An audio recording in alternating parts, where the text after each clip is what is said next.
ایسے میں ہمارا موقف کیا ہوگا؟ یزید نے لکھا ہے کہ ہر حالت میں بیعت حاصل کرو، اگر وہ انکار کرتے ہیں تو انہیں قتل کر دو تاکہ مکہ کے لوگ خوف زدہ ہو کر یزید کی بیعت کرنے کو تیار ہو جائیں۔ تم جو کہہ رہے ہو وہ کیسے ممکن ہو سکتا ہے؟ ہاں؟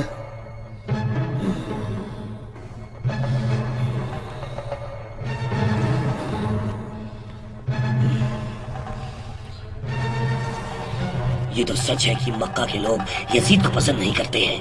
یہ گمراہ نوجوان سمجھتے ہیں کہ خلافت پر صرف حسین کا حق ہے، لیکن رکو ذرا ٹھہرو، میں باہر کسی لڑکی کی آواز سن رہا ہوں، کیا تم بھی سن رہے ہو ولید؟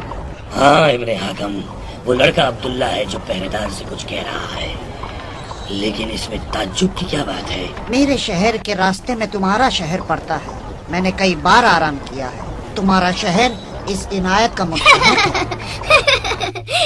ہائے چچا، مجھ سے شام کی اور وہاں کے باغات کا ذکر کرو، سنا ہے وہاں شکار زیادہ پایا جاتا ہے۔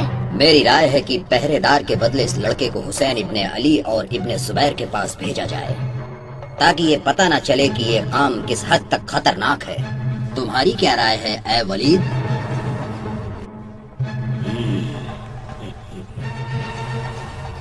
مان گئے تمہاری فکر اور فریب کو۔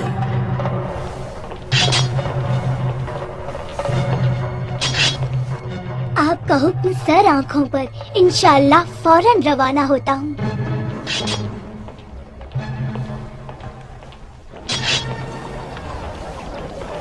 تم کہاں جا رہے ہو بیٹا؟ کیا نماز ادا کر لی؟ میں نے نماز پڑھ لی ہے، میں امام حسین کے پاس خط لے کر جا رہا ہوں، وہ روز رات کے وقت مسجد نبوی میں تشریف رکھتے ہیں۔ امام حسین کے پاس جا رہے ہو؟